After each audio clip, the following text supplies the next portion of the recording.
गुड़गांव की आवाज सामुदायिक रेडियो स्टेशन। हम बहुत ज़्यादा मेहनत करते हैं और वो मेहनत का पैसा अपने परिवार के लिए काम आए या अपने लिए हम इस्तेमाल करें, ये हमारी एक उम्मीद भी होती है, आस भी होती है और ऐसा हम सोचते भी हैं। लेकिन अगर वो पैसा किसी भी कारण से किसी दूसरे के पास चला जाए और वो भी हमें बदले में कुछ सामान ना दे या हमारा कुछ काम ना करे तो बड़ा ही दुख होता है ना।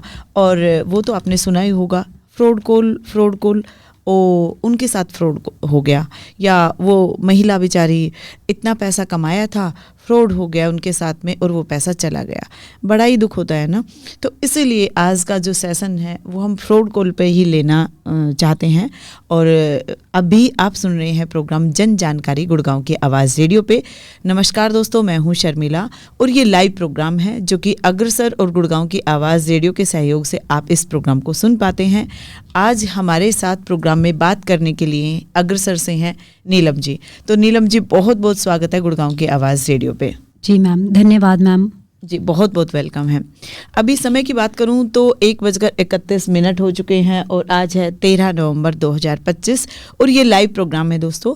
इस लाइव प्रोग्राम में आप भी फ्रॉड कॉल के बारे में, यानी कि धोखाधड़ी आपके साथ भी हुआ है तो आप अपनी बातें साझा कर सकते हैं। और धोखाधड़ी आपके साथ ना हो उसके लिए कोई सवाल करना चाहते हैं तो ज़रूर कॉल कर सकते हैं। नंबर होगा 88 00 47 50 80 और दूसरा नंबर 98 73 55 10 78 9873551078। तो ये दोनों नंबर अभी लाइव में हैं, आप कॉल कीजिए, अपने सवाल का जवाब लीजिएगा। तो नीलम जी, हम जानना चाहेंगे ये फ्रॉड कॉल यानी कि धोखाधड़ी कॉल किसे कहा जाता है? जी, तो मैम जो आज का ये टॉपिक है, जैसे कि आपने बताया, बहुत अच्छा बताया कि हम अपनी मेहनत से पैसा कमाते हैं और कई बार हम उस पैसे को यूं चुटकियों में गंवा देते हैं। हमारी साल भर की मेहनत यूं चुटकियों में चली जाती है। तो उसी के हिसाब से कि जो ये फ्रॉड कॉल है, तो फ्रॉड कॉल होता है कि जैसे आपने अपने पैसे बैंक में डाले हैं या कहीं पे भी आपने रखा हुआ है ना, तो उसकी आपको जो जानकारी रखनी चाहिए, जो डिटेल आपके पास होनी चाहिए, वो अगर किसी और के साथ साझा हो जाती है गलती से, मैं ये नहीं कह रही कि हम सभी से बांटते फिरते हैं या कुछ भी कह रहे हैं, तो अगर गलती से हो जाती है और वो इंसान आपको कॉल करके परेशान कर रहा है या जिसको आप बिल्कुल जानते ही नहीं हैं और आपके पास कॉल्स आ रही हैं, तो उन कॉल्स को हम फ्रॉड कॉल कह सकते हैं। आम भाषा में कहूँ तो ये कि जिसको आप नहीं जानते और वो आपसे कॉल कर करके बार बार कह रहा है कि KYC करा लो या आपके इनाम मिलने वाला है, जो कि आपने कहीं पे भी कुछ भी लॉटरी के लिए या कुछ भी नहीं डाला है ना। तो या फिर ये कि आपका अकाउंट ब्लॉक हो जाएगा या फिर ये हो जाएगा। तो ये सारी जो आता है, जो आपको डरा दे, जो कॉल्स आपको डरा दे, वो एक तरह का फ्रॉड कॉल होता है। जी, तो बहुत ही अच्छे से बताया नीलम आपने। दोस्तों, अभी आप सुन रहे हैं प्रोग्राम जन जानकारी और आज हम बात कर रहे हैं फ्रॉड कॉल के बारे में, यानी कि जो धोखाधड़ी कॉल के माध्यम से होती हैं, जो हमारे फ़ोन होते हैं उनके माध्यम से जो धोखाधड़ी हो जाती है। हमारे पैसे हैं, जो एक मैसेज आता है और टक हम मैसेज देखते हैं, ओह इतने पैसे कहाँ चले गए, और फिर धक धक होने लगते हैं, समझ नहीं आता कि ये ऐसा हमारे साथ क्यों हो गया या कैसे हो गया।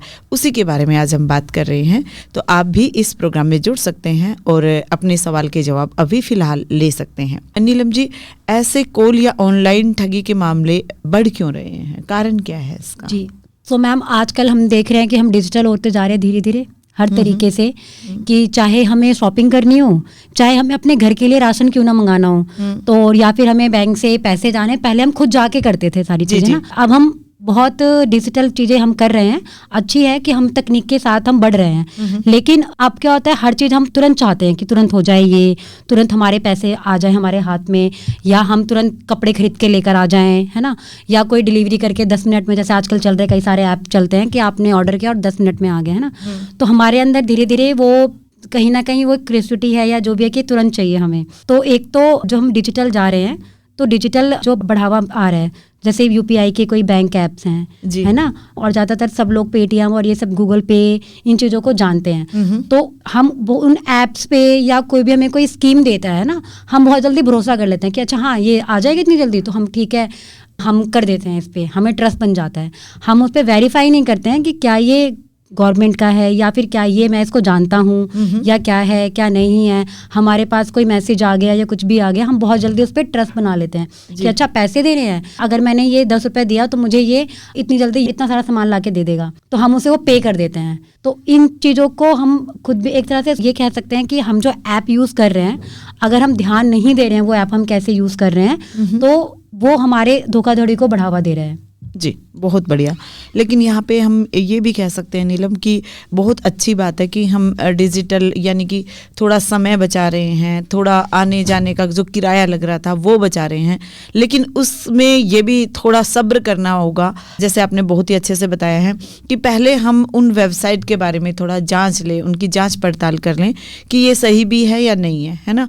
और जो एक लालच आपने बताया कि 10 रुपये में हमें इतनी सारी चीज़ें, अब ये बताओ जब महंगाई का ज़माना है तो इतनी ज़्यादा चीज़ें हमें कैसे मिल जाएगी, जब हमें नॉलेज भी होती है, हमें पता भी होता है कि ये सामान इतने पैसे में नहीं मिल सकता है, और फिर भी हम उस लालच में आ जाते हैं। तो शायद ठगी का एक कारण ये लालच भी हो सकता है। बिल्कुल मैम। दोस्तों, आप सुन रहे हैं गुड़गांव की आवाज़ रेडियो पे प्रोग्राम जन जानकारी। प्रोग्राम में हूँ मैं शर्मिला और हमारे साथ हैं अग्रसर से नीलम जी, और आज हम बात कर रहे हैं फ्रॉड कॉल के बारे में, यानी धोखाधड़ी वाली कॉल के बारे में।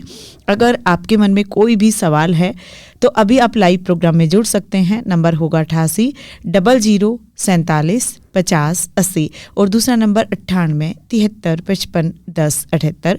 तो आज है 13 नवंबर 2025 और समय की बात करूँ तो समय हो चुका है 1:37। कॉल कीजिए और अपने सवालों के जवाब लीजिएगा।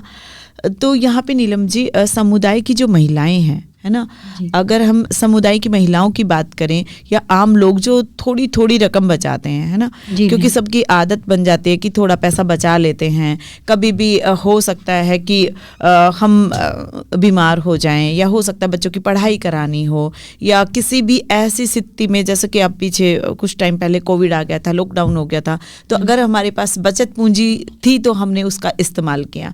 तो बचत तो करना हमारे लिए ज़रूरी होता है और करना भी चाहिए, लेकिन जो थोड़ी थोड़ी रकम बचाते हैं, कि किन बातों का ध्यान रखना चाहिए कि वो रकम बची रहे और ऐसा ना हो कि हमारे साथ धोखाधड़ी या ऐसे कॉल आए कि सारा हमारा जो खाता है वो साफ हो जाए, या धीरे धीरे करके हम टिक का मैसेज आया इतने कट गए, टिक का मैसेज आया उतने कट गए। तो क्या करें हम, उसके लिए कैसे ध्यान रखें?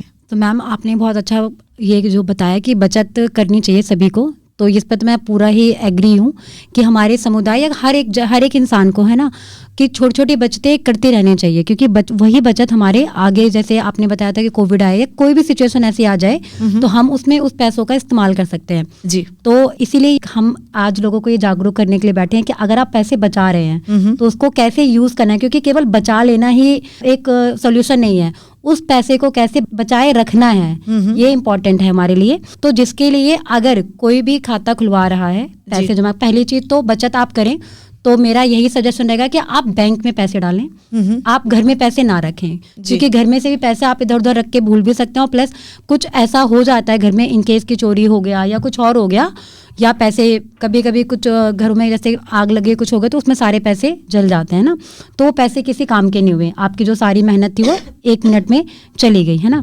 तो इसी के लिए जैसे कि जो बैंक है, जिस बैंक के बारे में आप बहुत अच्छे से जानते हैं, या आपके परिवार में उसी बैंक में कई लोगों ने खाता खुलवा रखा है, या आपके आसपास जो रिश्तेदार हैं, दोस्त हैं, उनके हैं अकाउंट, तो आप हमेशा खाता उसी अकाउंट में खुलाएं, ठीक है। और दूसरा, जो गवर्नमेंट बैंक्स हैं, जैसे पोस्ट ऑफिस हो गया या और भी कई सारी संस्थाएं होती हैं कि जो बहुत अच्छे से गवर्नमेंट के साथ में मिलकर लोगों के पैसे जमा करते हैं, तो हमें उन जगहों पे अपने पैसे जमा करने चाहिए। किसी भी अनजान व्यक्ति के कहने पे पैसे कहीं भी ट्रांसफ़र नहीं कर रहे हैं, क्योंकि अगर आपको कोई कह रहा है कि आपने पैसे 1000 रुपये बचा रखे हैं और आपको कोई कह रहा है कि आप 1000 रुपये इस मेरे किसी फ्रेंड को दे दो, ठीक है, तो पर आपको पता होना चाहिए कि आप जिसे पैसा देने जा रहे हैं वो कौन है, वो पैसे का कैसे इस्तेमाल करने वाला है, वो उन पैसों का करेगा क्या।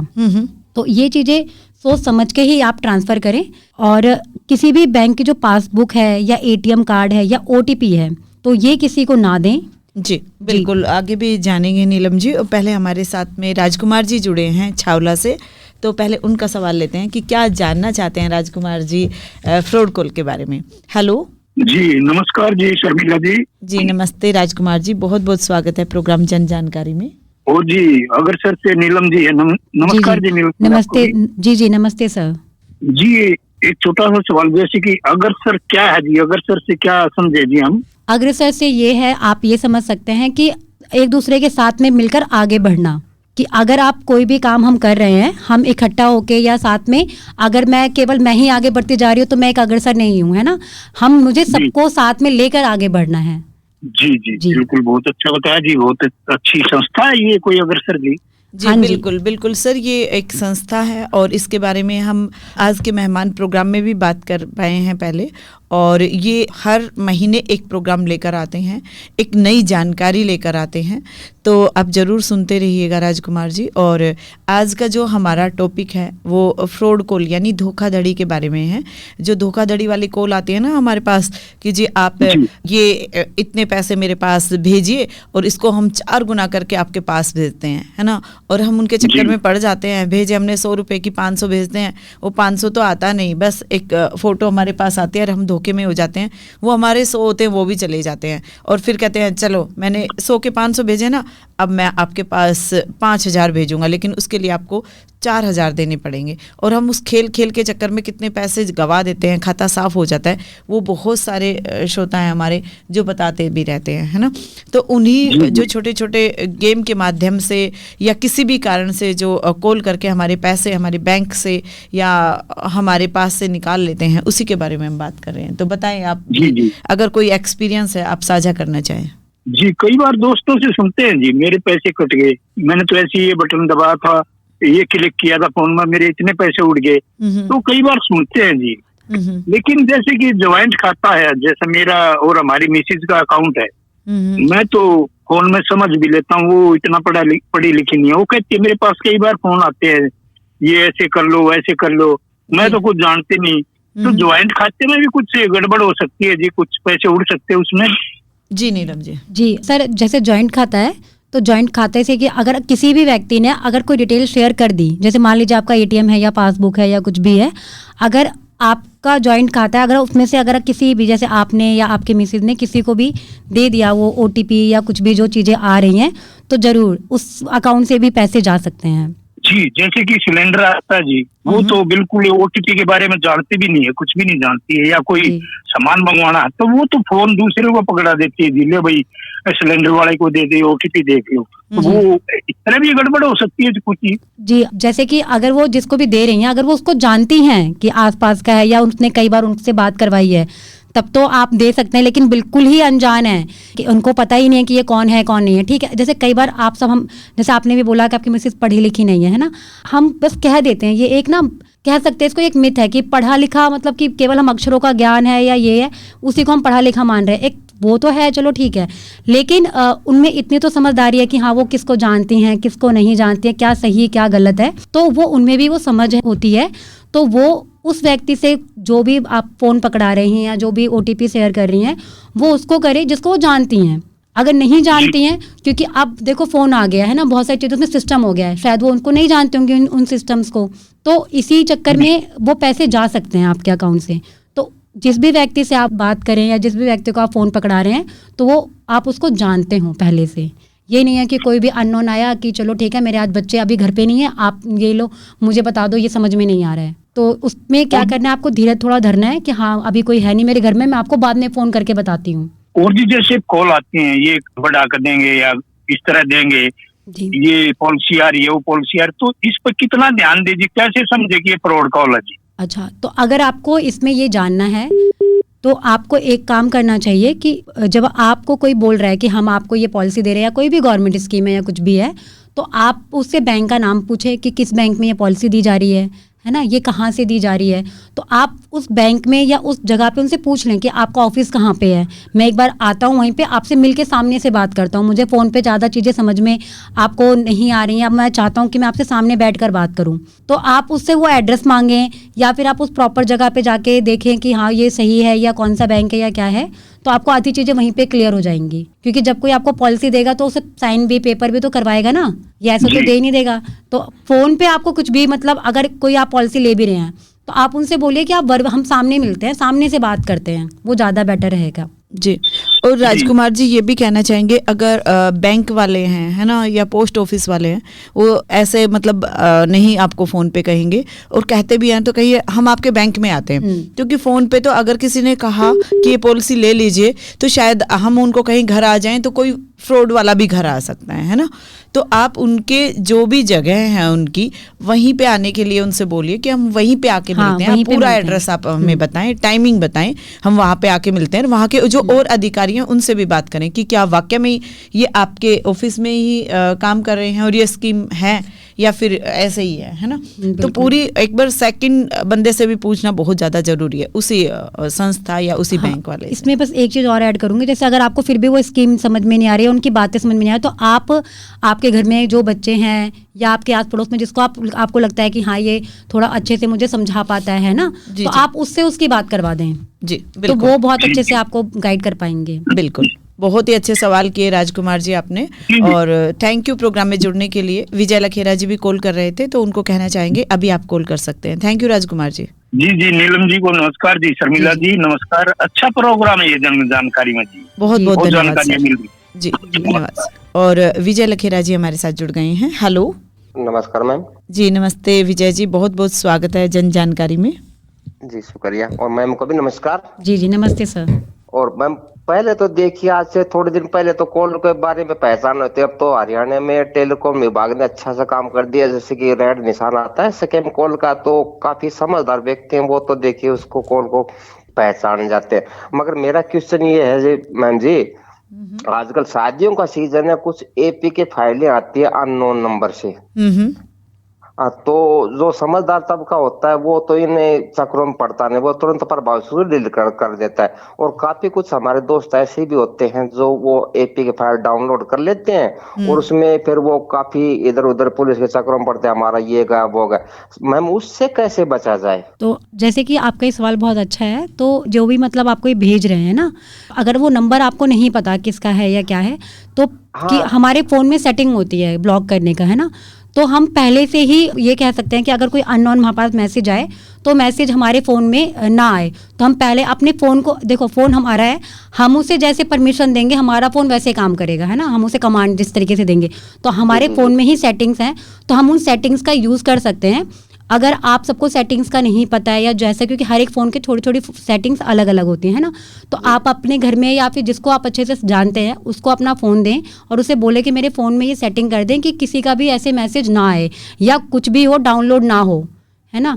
और अगर आपको लगता है कि हाँ ये काम का है या मेरे फ्रेंड है या मैं इसको जानता हूँ, तो उसका फिर आप नंबर ऐड करके फिर आप उस पर जो भी वो भेजे तो आप उसको डाउनलोड करें, आप उसको यूज़ कर सकते हैं।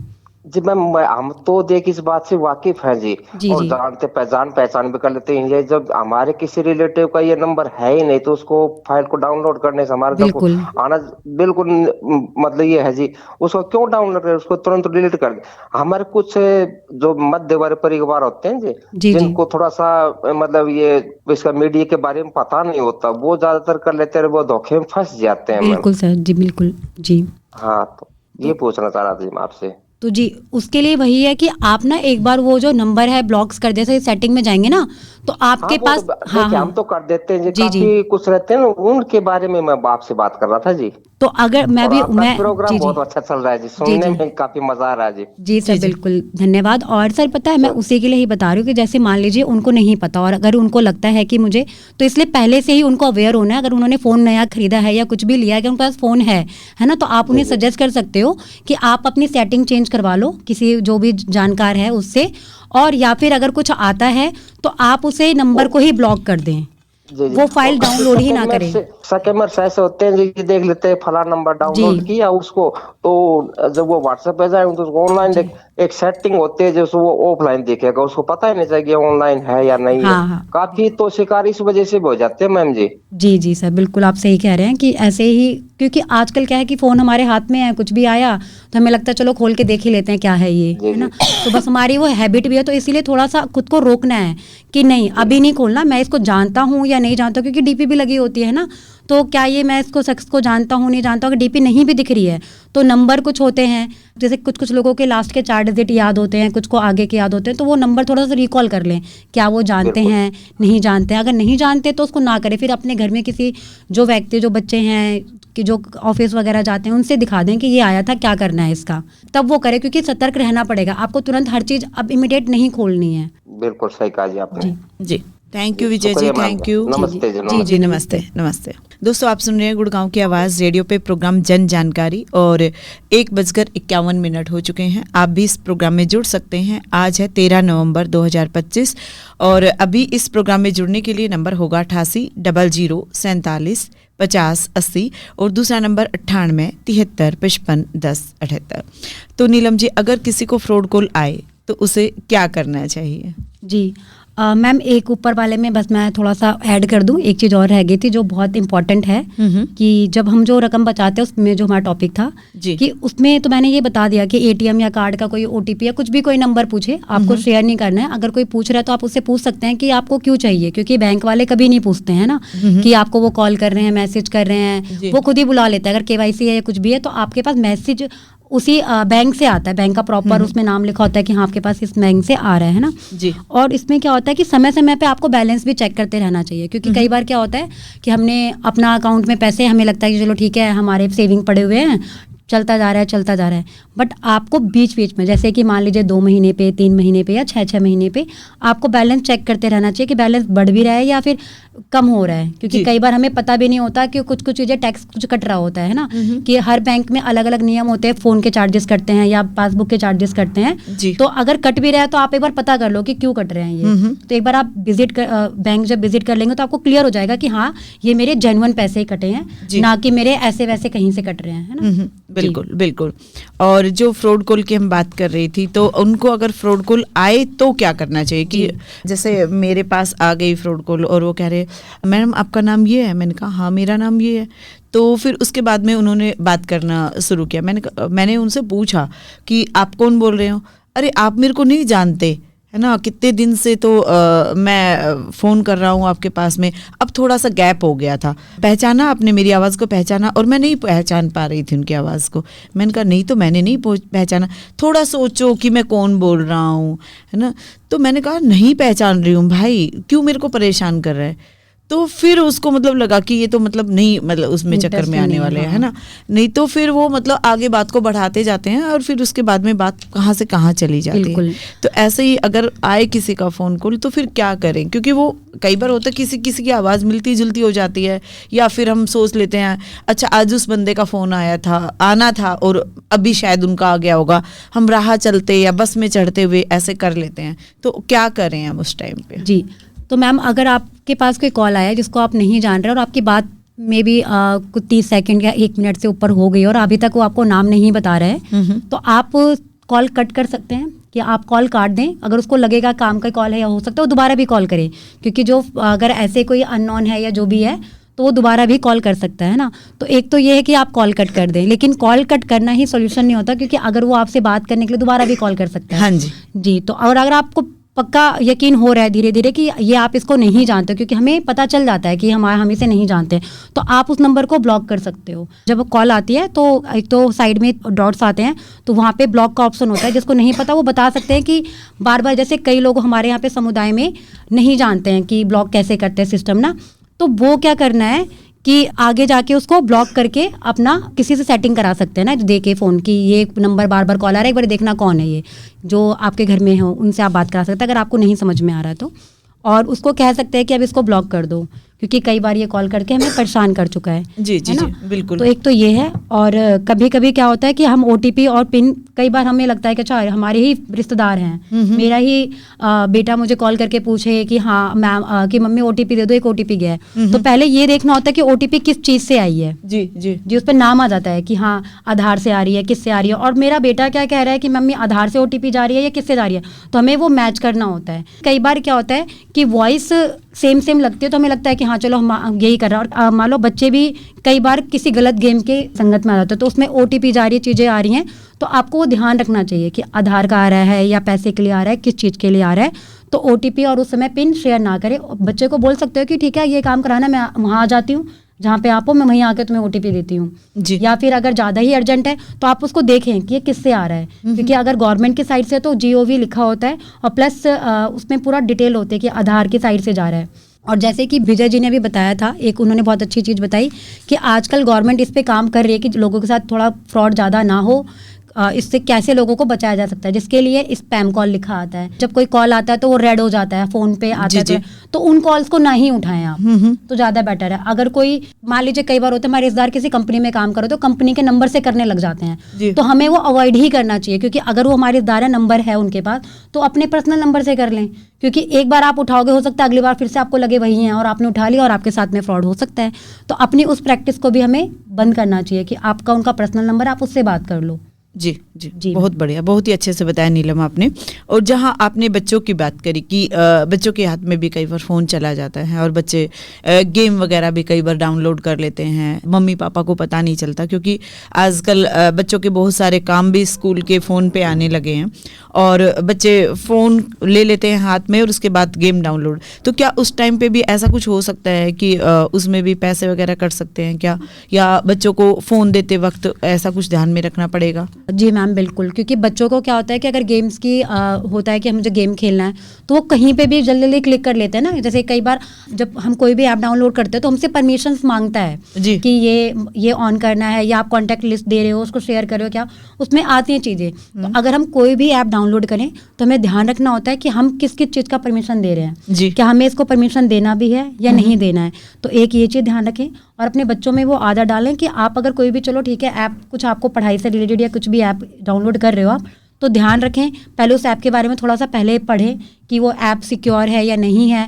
अगर नहीं लग रही है तो आप उसे ना डाउनलोड करने दें। और दूसरा अगर डाउनलोड वो कर रहा है तो उसको ध्यान रखें कि क्या क्या उससे परमिशन मांग रहा है, तो वो परमिशन देनी है या नहीं देनी है। ये छोटी छोटी चीज़ें हैं जो हमें उस वक्त अगर हम जब करते हैं ना, ऐप डाउनलोड करते हैं या कोई भी हम उसमें काम कर रहे हैं फ़ोन में, तो हमें बस ये छोटी छोटी चीज़ें ध्यान रखनी चाहिए कि आपने कोई ऐप खोला, तुरंत कोई ऐड आ रही है, 1 सेकंड के लिए रुक जाओ, क्योंकि उसमें अगर वो टाइम चलता है, अगर आपको वो पसंद है चीज़ें, आपको लगता है कि हाँ मेरे को ये चाहिए, तो आप डाउनलोड करें, वरना ना करें, उस पर क्लिक ही ना करें। और थोड़ी सी तसल्ली रखो, फ़ोन ओपन हो जाएगा, ऐप खुल जाएगा, सब कुछ हो जाएगा, लेकिन थोड़ा सा आपको पेशेंस रखना होता है उधर, कि एकदम से हड़बड़ी में हम कुछ भी क्लिक करते हैं, कुछ भी परमिशन चला जाता है, किसी भी लिंक पे क्लिक होता है और हमारे अकाउंट से पैसे चले जाते हैं।